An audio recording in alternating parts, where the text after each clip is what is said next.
Welcome to Murder with the Missus. I'm Darren. And I'm Amy, and today we're going to tell you about Jennifer Schuett. Don't forget to check us out on Spotify, Apple Podcasts, YouTube, Podbean, and Facebook. Like, share, subscribe.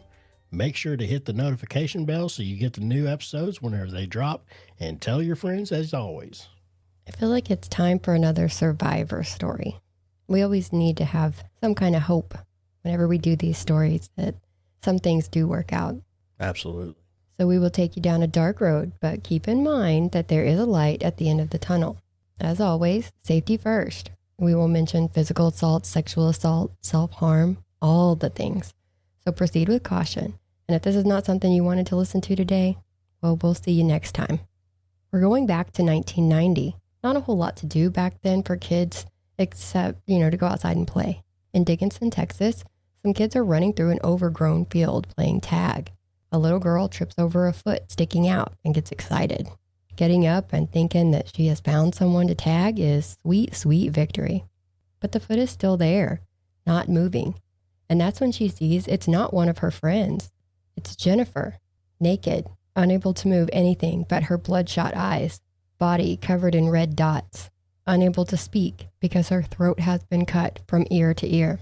Jennifer is in and out of consciousness, and when she comes to again, there's a police officer kneeling beside her.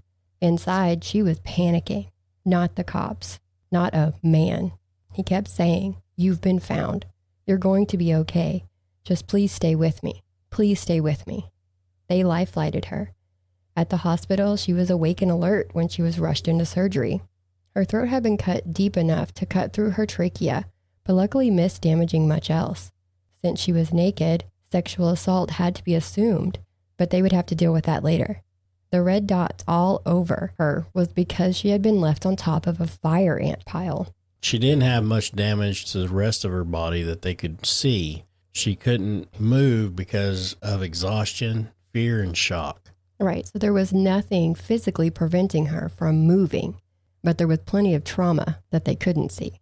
When she woke up, she couldn't talk yet, but the cops needed to know what happened. Jennifer was showing fear around men and cops. She saw her reflection in a mirror and saw the blood vessels in the whites of her eyes. She felt ugly, broken. But the detectives came asking questions, and Jennifer started writing down answers. These are now referred to as Jennifer's notes. She said she had been wearing a pink t-shirt and white underwear. She helped them create a sketch of a white male, black mustache, glasses, scar on his face, and he had one or two green tattoos. He looked greasy. He had the red and gold Marlboro cigarettes and beer cans in his blue two-door car, and there was a dent in the side of that car. He said he was an undercover cop, so that would explain why she was freaking out by the cops right now. He said, "I don't have my gun or badge right now." He choked her 4 times that she could remember. He would choke her until she passed out, and then do it again when she woke up. And that explains the bloodshot eyes. And he said his name was Dennis. The fact that she could give them details like this, like she did, even a sketch, without the ability to talk, was amazing. Especially since Jennifer was only 8 years old. Damn. That's amazing that she had all of those details. I mean, especially at that age. At that age, and was able to communicate them. Yeah. Now back up and, tell the whole story. But, I mean, man, in the 90s, I can remember I'd get up that early that morning, hop on my bike, me and my friends, right. we'd go tear up the neighborhood for... Yeah, you would. Until it was... dark. You'd get back before the lights came on the... That's right. Street lights came on. As long as you was home before then, you was fine. Yeah. But, it's just, man, I couldn't imagine that. Yeah. Especially at 8 years old. 8. Given that much detail. The detail, that's what gets me. And, this... I couldn't give that much detail. I couldn't tell you what I did yesterday. No. What's my mailman look like? Who knows? He drives a white van, says USPS on the side. No, our mailman looks like that dude off of Funny Farm. Yeah, he does. He rolls through this place. It's peeling out. Just sitting there, driving like an ass. And yeah, so we definitely couldn't tell you what he looked like. Yeah, throwing your mail out the window. Yes. So on August 10th of 1990, Jennifer is about to start her 3rd grade year at school. She loved school, loved learning. She did not like the dark or sleeping alone. Her and her mom lived in an apartment, and she always slept with her mom in her bed. But on that night, she was restless. She kept kicking her mom in her sleep, and mom needed her sleep. She had to work the next day. So she asked Jennifer to sleep in her own room. Jennifer told her, "Just because I love you, Mom, I'm going to sleep in my own room tonight." Now, she had a lamp in her room that looked like a big light bulb, so she turned that on. That took care of the problem of being in the dark. But she'd never slept alone before, so she got her piggy bank and some books to put into her bed with her. She counted change and then read books until she fell asleep. She had no window blinds or curtains on her window, and it was open slightly to let in a breeze. I'm not sure how much of a breeze you're getting in August in Texas because you get nothing but a heat stroke here in Oklahoma. It's rough. She woke up to a man running down a sidewalk carrying her. She tried to scream, so he covered her mouth and nose with his hand. He kept her in his lap as he drove. He told her he was an undercover cop. And this calmed her a little bit because schools and parents teach you that if you need help or are in danger, you find a cop, right? But cop or no cop, this is still a strange man, so she is freaking out. She remembered them driving past her grandparents' house and telling him that he could just take her there and she would be safe. But he kept driving. He pulled into the parking lot of her school and parked. He offered her candy, but she said, "No, you don't take candy from strangers unless it's Halloween, kids. We all know that." She was scared and conflicted by what she had been told all of her life versus what was happening to her right now. He told her to watch the moon, and when it changed colors, her mom would be there to pick her up. Mm-hmm. After a while, he said, "Well, your mom's not coming." Yeah. She said that she thought it was weird because she'd never seen the moon change colors before, but she was so hopeful that her mom would come that she watched that moon like a hawk. He left the school parking lot and drove to an open field off of a dirt road. The grass in this field was overgrown. She asked to see his gun and badge to prove that he was really a cop. This girl is on point. He said his gun was in the back seat, so she stood on the front seat and leaned over into the back seat to see if she could see it. She said this is when he ripped her underwear off of her. He laid her down and started inappropriately touching her. He held a knife to her throat and said, "Am I scaring you, little girl? Am I scaring you?" Then he strangled her until she passed out. She said it was so hard that it was almost like he was trying to break her neck. As she told the cops, he did this several times. One thing that I consider a small miracle during this ordeal is that she was fully assaulted while she was unconscious because she didn't remember that part happening. It did happen, sadly, but she doesn't have to add that to the horrifying memories that she was left with. She woke up to him dragging her naked body behind him through that field. She felt sticks and thorns poking her in her back, but she made herself stay quiet. He left her on that fire ant hill and walked away. She said she had just enough strength to take her right hand and put it to her neck. She felt the gaping wound, and when she looked at her hand, it was covered in blood. So when she was awake, she would roll her eyes to the side to see the cars drive by on the nearby road. Yeah, so all she could move was her eyes, so she's just watching people drive by while she's laying there dying. Yeah. Yeah, and as hard as it is to hear, she said she didn't remember feeling scared. She was at peace with the fact that she was dying, which is heartbreaking. Mm-hmm. Police were already looking for her, though. Her mom had woke up that morning and saw that she was missing and her window was open. She immediately called the police. When the little girl had tripped over her foot and found her, they believed that she had been laying in that field between 12 to 14 hours. At the hospital, the staff treated her like family since her family couldn't come back and see her until after surgery. Nurse Sharon came into work on the night shift to see police everywhere. Sharon herself had an 8-year-old daughter, so it really hit close to home to see Jennifer like that. She stayed in Jennifer's room as much as possible. The majority of staff on shift that night was at her bedside. But Sharon stayed even when Jennifer slept. She would steal moments in a closet to break down and cry so she could stay strong in front of Jennifer. And I can attest to this, being a child who was in the hospital a lot when I was a kid. Some of these nurses and stuff really do become your family because they're there all the time. And I was in a burn unit, so there were hours And so my family would have to leave and I wouldn't have my mom or anybody there for hours and hours overnight. And those nurses are who you go to. So I can see that. It was Jennifer's uncle who brought her a Tinkerbell makeup kit to cheer her up that provided that mirror that allowed Jennifer to see herself for the first time. Remember when she was ugly and broken. So sad. Police were out investigating though. About a quarter mile from the scene, they found clothes in the ditch, Jennifer's and Dennis's. Yeah, both. Both their clothes? Both. Yes. So they have his DNA, but it's 1990 DNA. It doesn't get you as far as 2024 DNA. And unfortunately, this case went cold. Jennifer graduated high school and started college. She started working as a children's librarian at a local library and loved it. And I said, local. While her and her mom did move out of the apartment, they never moved out of town. She met and married Jonathan, her biggest cheerleader in life. And trauma like this, it never leaves. It becomes a passenger in your life. Always there, always with you. The case had been handed over several times over 18 years. But then it landed with Detective Tim Cromie. He called her and wanted to meet her. Now she cried the whole time. Frustrated, concerned for other possible victims over the years that they didn't even know about. Detective Cromie listened to her rant and handed her tissue after tissue. And then he said, Jennifer, I will do whatever I can do in my power until the end of my career to get you the answers that you need for this case.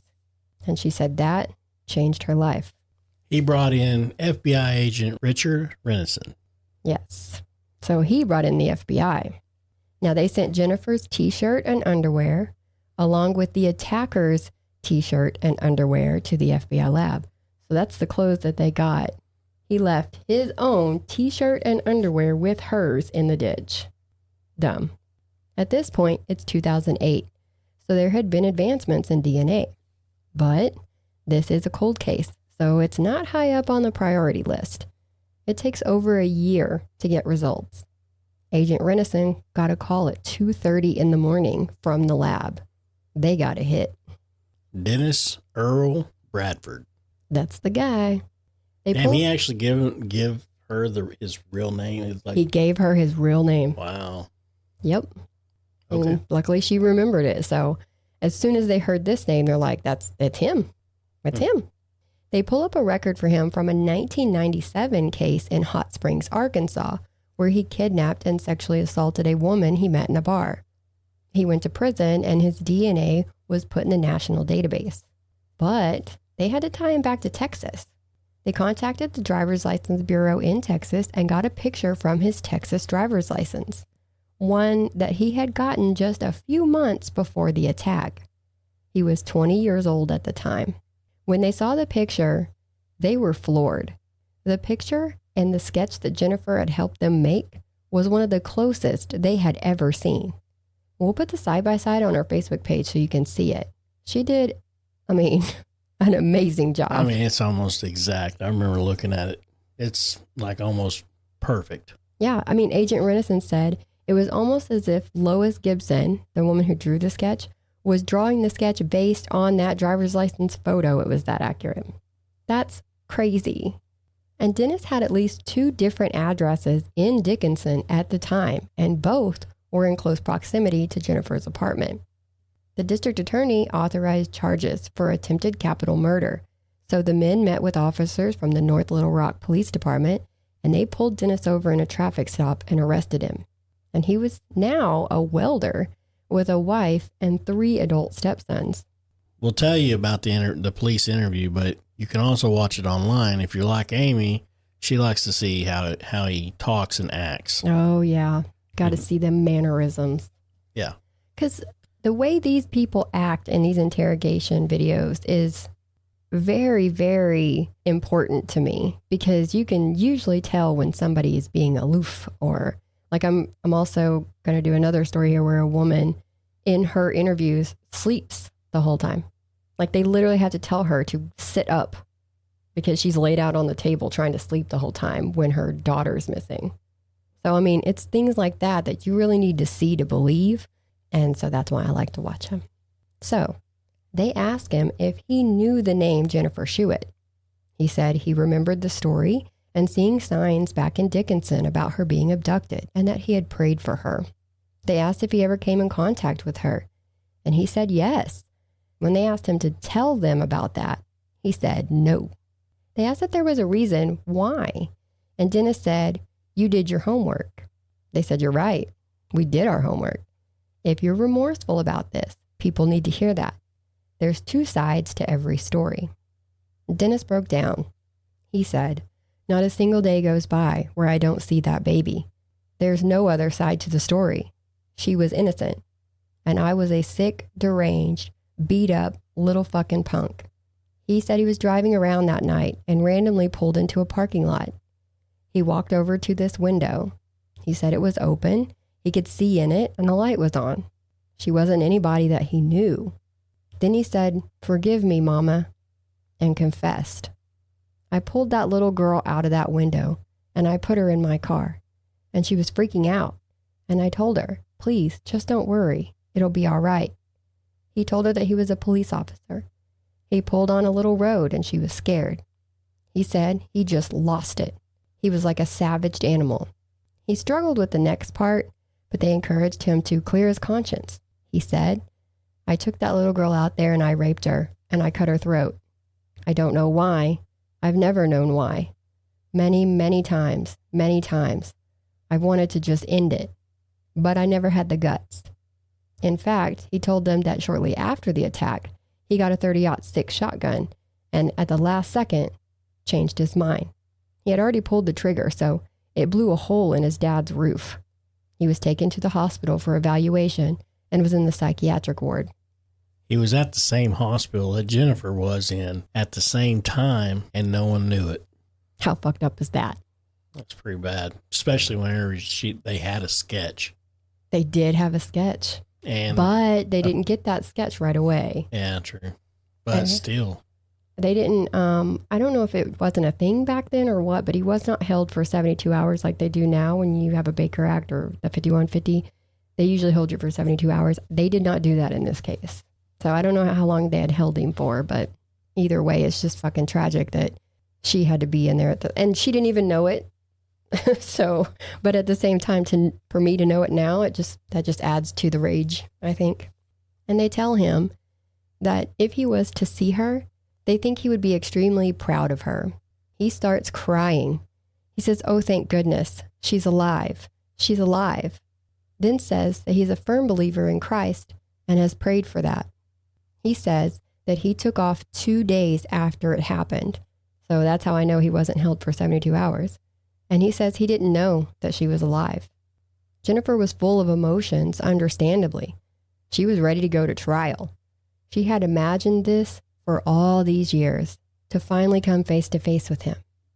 At the press conference, she told reporters, "I'm not a victim, but instead, victorious." He was going to plead guilty, so there wouldn't be a trial like she had hoped, but his lawyer did let her pick the court date, and she picked August 10th, 20 years to the day of the attack. She wrote and rewrote her victim impact statement. She had a lot to say, and it needed to be perfect.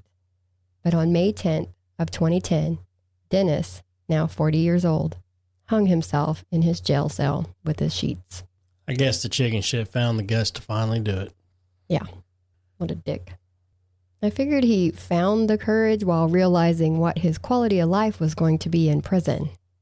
All about him again.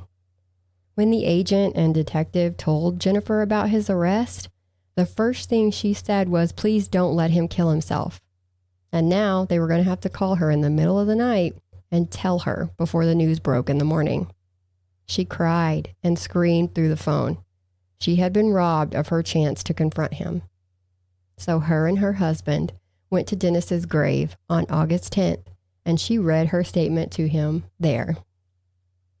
Dennis Bradford, I waited 19 years, 2 months, and 3 days to find out your last name and for you to be caught. You chose the wrong little 45-pound, 8-year-old girl to try and murder, because for 19 years, I've thought of you every single day and helped in searching for you. In my heart, I knew you were out there, alive, either in prison or living a lie. And now I know, listening to my heart all these years and never giving up on finding you, I was right. A fire ant bit her leg then, and she knew that he had heard her loud and clear.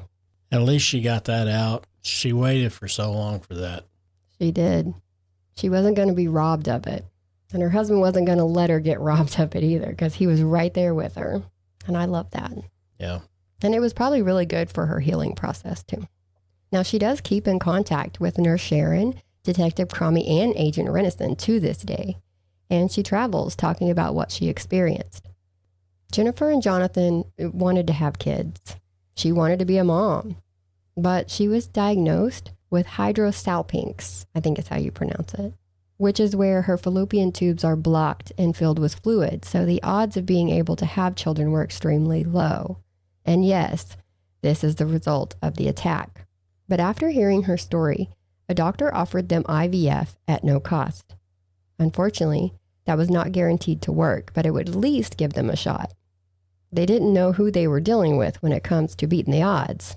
Jennifer is victorious, remember?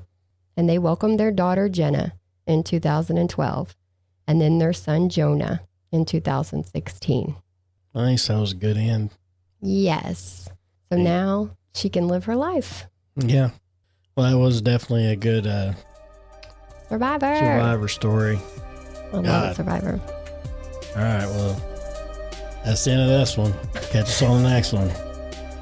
Sorry. Tell your friends. Bye.